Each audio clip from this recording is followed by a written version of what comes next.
ওম শান্তি। 10ই আগস্ট 2024, প্রাতঃমুরলি, বাপদাদা, মধুবন।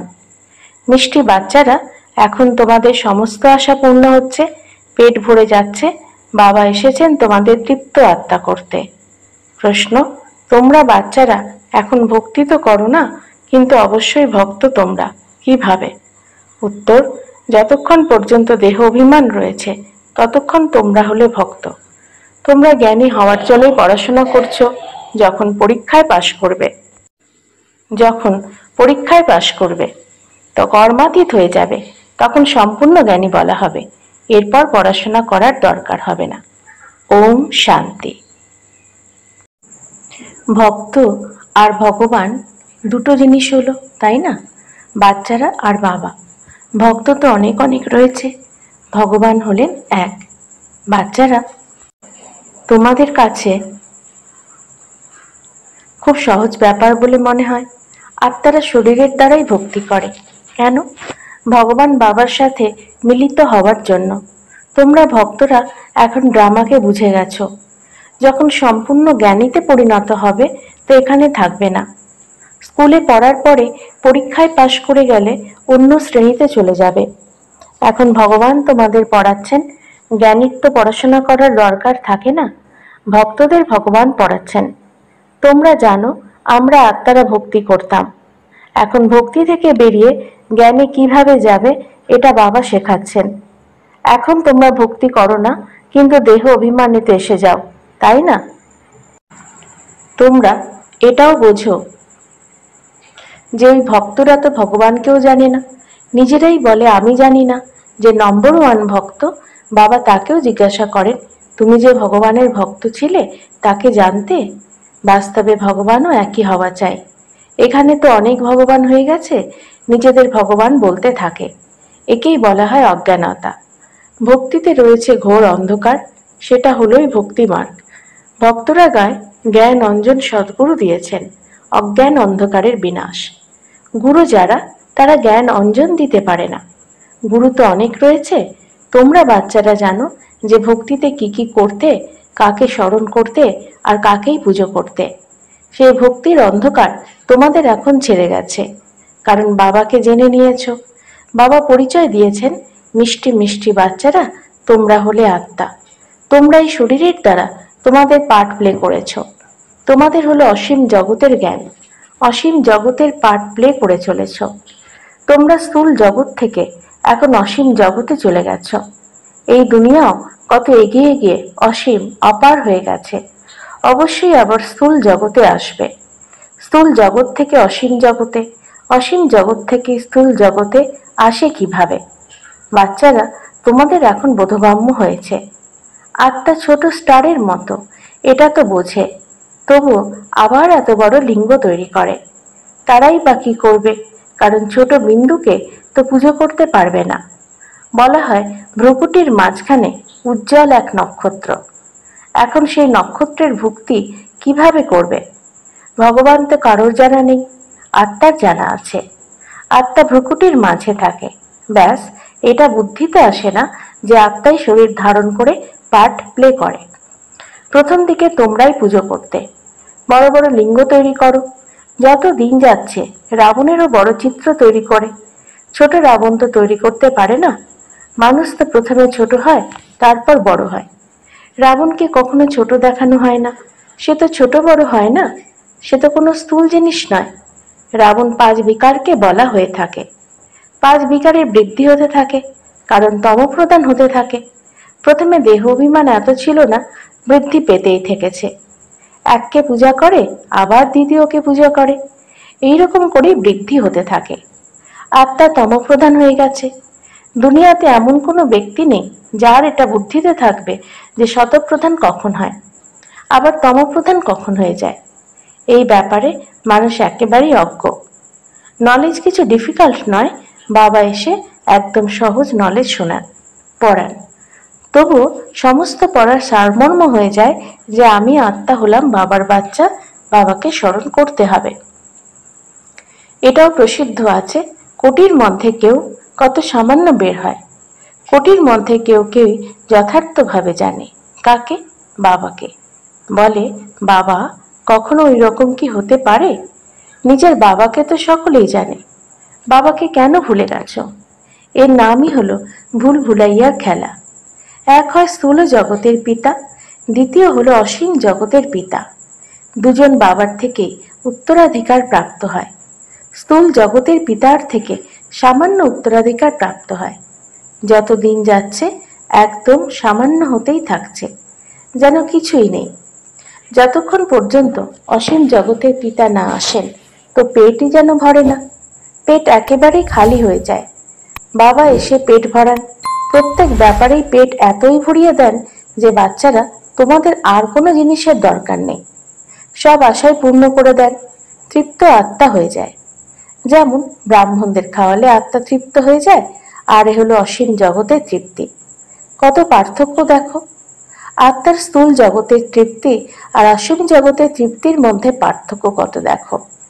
বাবাকে জানলেই তৃপ্তি হয়ে যায়, কারণ বাবা স্বর্গের মালিক করেন। তোমরা জানো আমরা হলাম অসীম জগতের পিতার সন্তান। বাবাকে তো সকলেই স্মরণ করে, যে তাই না? যদিও কেউ কেউ বলে এটা হলো নেচার, আমরা ব্রহ্মতে লীন হয়ে যাব।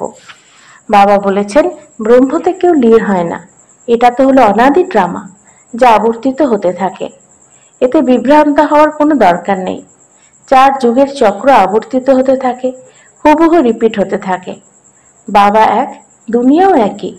মানুষ কত মাথা খাটায়, মনে করে চাঁদেও দুনিয়া আছে, নক্ষত্রেতেও দুনিয়া আছে, কত অনুসন্ধান করে। মনেও প্লট নেওয়ার কথা ভাবে, এটা কিভাবে হতে পারে, কাকে পয়সা দেবে। একেই বলা হয় সায়েন্সের দম্ভ। এছাড়া তো কিছু নয়। ট্রায়াল করতে থাকে, এটাই হলো মায়ার পাম্প। স্বর্গের থেকেও বেশি শো করে দেখায়। স্বর্গকে তো ভুলে গেছে। স্বর্গে তো অগাধ ধন ছিল, এক মন্দির থেকেই দেখো কত ধন নিয়ে গেছে। ভারতেই এত ধন ছিল, অনেক সম্পদে ভরপুর ছিল, মোহাম্মদ গজনী এসে লুট করে নিয়ে গেছে। অর্ধকল্পই তোমরা সমর্থ থাকো, চুরি ইত্যাদি কোনো নাম থাকে না, রাবণ রাজ্যই থাকে না। রাবণ রাজ্য শুরু হলো, আর চুরি চামারি ঝগড়া ইত্যাদি শুরু হয়ে গেল। রাবণের নাম নেয়, এছাড়া রাবণ কেউ নয়। বিকারের প্রবেশ হলো। রাবণের জন্য মানুষ কি করে, কত মান্যতা। তোমরাই দশহরা পালন করতে, দেখতে যেতে রাবণকে কিভাবে জ্বালানো হয়। তারপর সোনা লুট করতে যায়, কি জিনিস হলো, ওয়ান্ডার জাগে। কি হয়ে পড়েছিল, কত পূজা ইত্যাদি করতে। বড় বা বিশেষ কোনো দিন হলে কি করতে। ভক্তি মার্গ যেন পুতুল খেলা, সেও কত সময় চলে, তোমরা জানো। শুরুতে এত করা হতো না, তারপর বৃদ্ধি পেতে পেতে এখন দেখো কি হাল হয়ে গেছে। এত খরচা করে চিত্র বা মন্দির ইত্যাদি কেন তৈরি করে? এটাই হলো ওয়েস্ট অফ মানি। মন্দির ইত্যাদি তৈরি করতে লাখ লাখ টাকা খরচ করে। বাবা বসে কত ভালোবাসার সাথে বোঝান, বাচ্চারা আমি তোমাদের অগাধ ধন দিয়েছি, সেই সমস্ত কোথায় হারিয়েছ? রাবণ রাজ্যে তোমরা কি থেকে কি হয়ে গেছ। এই ভেবে খুশি হয়ে যেও না যে এইসব হলো ঈশ্বরের ইচ্ছা। এসব ঈশ্বরের অভিলাষ নয়, এটা মায়ার অভিলাষ। এখন তোমাদের ঈশ্বরের রাজ্য ভাগ্য প্রাপ্ত হয়, সেখানে তো দুঃখের কোনো ব্যাপার নেই। ঈশ্বরের ইচ্ছা আর অসুরের ইচ্ছার মধ্যে কত পার্থক্য, এটা তোমাদের এখন বোধগম্য হয়। তাও নম্বর অনুযায়ী, পুরুষার্থ অনুসারে। জ্ঞান ইঞ্জেকশন কাদের লাগে এটা তো বুঝতে পারো। অমুকের জ্ঞানের ইঞ্জেকশন ভালো লাগে, অমুকের কম লেগেছে, এর একদম লাগেইনি, এটা তো বাবাই জানেন যে সার্ভিসের উপরেই সব নির্ভর করছে। সার্ভিস থেকে বাবা বলবেন এর ইঞ্জেকশন লাগেইনি, একদম সার্ভিস করতেই জানে না। এই রকমও আছে, কারোর বেশি ইঞ্জেকশন লেগেছে, কারোর একদম নয়। বলা হয়ে থাকে জ্ঞান অঞ্জন সদ্গুরু দেয়, অজ্ঞান অন্ধকার বিনাশ। জ্ঞানের সুখের সাগর হলেন পরমপিতা পরমাত্মা, আবার তাকে নুড়ি পাথরে ভাঙা কলসির টুকরোতে রেখে দেয়। বাচ্চাদের কত সুনিশ্চিত হওয়া চাই, অসীম জগতের পিতা আমাদের অসীম জগতের সুখ দেন। গায়ও অসীম জগতের পিতা, আপনি যখন আসবেন তো আমি আপনারই হব, আপনার মতেই চলবো। ভক্তিতে তো বাবাকে জানেই না, এই পাঠ এখনই চলে, এখনই বাবা পড়ান। তোমরা জানো যে পড়াশোনার পাঠ আবার 5000 বছর পরেই ঘটবে। বাবা আবার 5,000 বছর পরে আসবেন। আত্মারা হলো সকলেই ভাই ভাই, আবার শরীর ধারণ করে ভূমিকা পালন করে। মনুষ্য সৃষ্টিরও বৃদ্ধি হতে থাকে। আত্মাদেরও তো স্টক আছে, যে যত মানুষের স্টক সম্পূর্ণ হবে ততই সেখানে আত্মাদেরও স্টক হবে। অ্যাক্টার্স একটাও কম বা বেশি হবে না। এই সব হলো অসীম জগতের অ্যাক্টার্স। এদের অনাদি পাঠ প্রাপ্ত হয়েছে, এটা বিস্ময়কর। বাচ্চারা, তোমরা এখন কত বুঝদার হয়েছ। এই পঠন পাঠন কত উচ্চ পর্যায়ের। তোমাদের পড়ানোর জন্য স্বয়ং জ্ঞানের সাগর বাবা। এছাড়া সব হলো ভক্তির সাগর। যেরকম ভক্তির মান্যতা আছে সেরকম জ্ঞানের মান্যতাও আছে। ভক্তিতে কত মানুষ দান পুণ্য করে ঈশ্বরের নামে, কারণ বেদ শাস্ত্র ইত্যাদি কত বড় বড় তৈরি হয়। এখন বাচ্চারা, তোমাদের ভক্তি আর জ্ঞানের পার্থক্য জ্ঞাত হয়েছে। কত বিশাল বুদ্ধি দরকার। কখনো কোনো কিছুতে তোমাদের চোখ যাবে না। তোমরা বলবে, আমরা কি এই কিং কুইন ইত্যাদিকে দেখব? ওদের দেখার কি আছে? তোমাদের মনে এইসব নিয়ে কোনো প্রত্যাশা থাকে না। এইসব তো নিঃশেষ হওয়ার। যার কাছে যা আছে সবই নিঃশেষ হয়ে যাবে। পেট তো সেই দুটো রুটিই চায়, কিন্তু এর জন্য কত পাপ করে। এই সময় দুনিয়াতে আছে পাপ আর পাপ। পেট অনেক পাপ করায়, একে অপরের উপরে মিথ্যে কলঙ্ক লাগায়, পয়সা প্রচুর উপার্জন করে, কত পয়সা গোপন করে রাখে। গভর্নমেন্ট কি করতে পারে? কিন্তু কেউ যতই গোপন করুক, গোপন থাকে না। এখন তো ন্যাচারাল ক্যালামিটিসও আসে, যদিও অল্প সময় আর আছে। বাবা বলেন, শরীর নির্বাহের জন্য যা কিছু করো তার জন্য বাবা নিষেধ করেন না। বাচ্চাদের খুশির পারদ ঊর্ধ্বমুখী থাকা চাই। বাবার উত্তরাধিকার স্মরণ থাকে। বাবা তো সমগ্র বিশ্বের মালিক, তোমাদের করে দেন। ধরিত্রী আকাশ সব নিজের হয়ে যাবে, কোনো সীমাই থাকে না। বাচ্চারা জানে আমরা মালিক ছিলাম। ভারত অবিনাশী ভূমি বলা হয়েছে। তাই তোমাদের অর্থাৎ বাচ্চাদের প্রচুর খুশি হওয়াই উচিত। এই স্থূল জাগতিক পড়াশোনাতেও খুশি আছে না? এটা অসীম জগতের পড়াশোনা। অসীম জগতের বাবা পড়ান। এইরকম পিতাকে স্মরণ করাই উচিত। বাচ্চারা তো বুঝতে পারবে ওই জড়বাদী ধান্দা ইত্যাদি কি কিছুই না। আমরা বাবার থেকে কি উত্তরাধিকার প্রাপ্ত করি, কত রাত দিনের পার্থক্য। আমরা তো জড়বস্তু নিয়ে কারবার ইত্যাদি করেও সত্যযুগে গিয়ে মুকুটধারী হব। বাবা এসেছেন পড়াতে, তো বাচ্চাদের খুশি হওয়া উচিত। সেসব কাজকর্ম করতে থাকো। এটা তো বুঝতে পারো, এটা হলো পুরনো দুনিয়া। এই বিনাশের জন্য সব প্রস্তুতি চলছে। এমন এমন কাজ করে যে ভয় লাগে কোথাও না বড় লড়াই লেগে যায়। এইসব ড্রামা অনুযায়ী হওয়ারই। এইরকম নয় যে ঈশ্বর করান। ড্রামাতে পূর্ব নির্ধারিত, আজ নয়তো কাল বিনাশ অবশ্যই হবে। এখন তোমরা পড়াশোনা করছো, তোমাদের জন্য অবশ্যই নতুন দুনিয়া চাই। এইসব কথা মনে করেই খুশি হওয়া উচিত। বাবা এই রথ নিয়ে নিয়েছেন, এনার তো কিছুই নেই, সব কিছুই ছেড়ে দিয়েছেন। অসীম জগতের বাদশাহী প্রাপ্ত হবে, তো এইসব কি করবে? বাবার গানও তৈরি হয়েছে, অল্পের আল্লাহ প্রাপ্তি হয়েছে, তো গদাই কি করবে? কম বেশি দিয়ে একদম নিঃশেষ করে দিয়েছেন। শরীরও বাবাকে দিয়ে দিয়েছেন। অহো, আমি তো বিশ্বের মালিক হতে চলেছি। অনেকবার মালিক হয়েছি।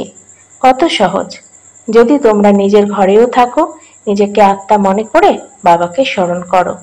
আচ্ছা, মিষ্টি মিষ্টি হারানিধি বাচ্চাদের প্রতি মাতা পিতা বাপদাদার স্মরণের স্নেহ সুমন আর সুপ্রভাত। আত্মাদের পিতা তার আত্মারূপী বাচ্চাদেরকে জানাচ্ছেন নমস্কার। আমাদেরও বাপদাদাকে ধন্যবাদ, নমস্কার। ধারণার জন্য মুখ্য সার: 1. এমনই তৃপ্ত আর বিশাল বুদ্ধি সম্পন্ন হতে হবে যে কোনো কিছুতেই যেন দৃষ্টিপাত না হয়, মনে যেন কোনো প্রত্যাশাই না থাকে, কারণ এইসব কিছুর বিনাশ অবশ্যম্ভাবী। 2. শরীর নির্বাহের জন্য কর্ম করেও খুশির পারদ সর্বদা ঊর্ধ্বে থাকবে। বাবার উত্তরাধিকার স্মরণে থাকবে। বুদ্ধি স্থূল জগৎ থেকে বের করে সর্বদাই অসীম জগতে থাকবে। বরদান: তীব্র পুরুষার্থের দ্বারা সকল বন্ধনগুলিকে ক্রস করে মনোরঞ্জনের অনুভবকারী ডবল লাইট ভব। কোনো কোনো বাচ্চা বলে যে এমনিতে তো আমি ঠিক আছি, কিন্তু এই যে সকল কারণ রয়েছে, যেমন সংস্কারের, ব্যক্তিদের, বায়ুমণ্ডলের বন্ধন, তবে যেই রকম কারণেই থাকুক না কেন, তীব্র পুরুষার্থী সকল বিষয়কে এমনভাবে ক্রস করে যেন কিছুই নেই। তারা সদা মনোরঞ্জনের অনুভব করে। এইরকম স্থিতিকেই বলা হয় উড়ন্ত কলা। আর উড়ন্ত কলার লক্ষণ হলো ডবল লাইট। তাদেরকে কোনো প্রকারের বোঝা দোলাচলে আনতে পারে না। স্লোগান: প্রতিটি গুণ বা জ্ঞানের কথাগুলিকে নিজের সংস্কার বানাও। ওম শান্তি।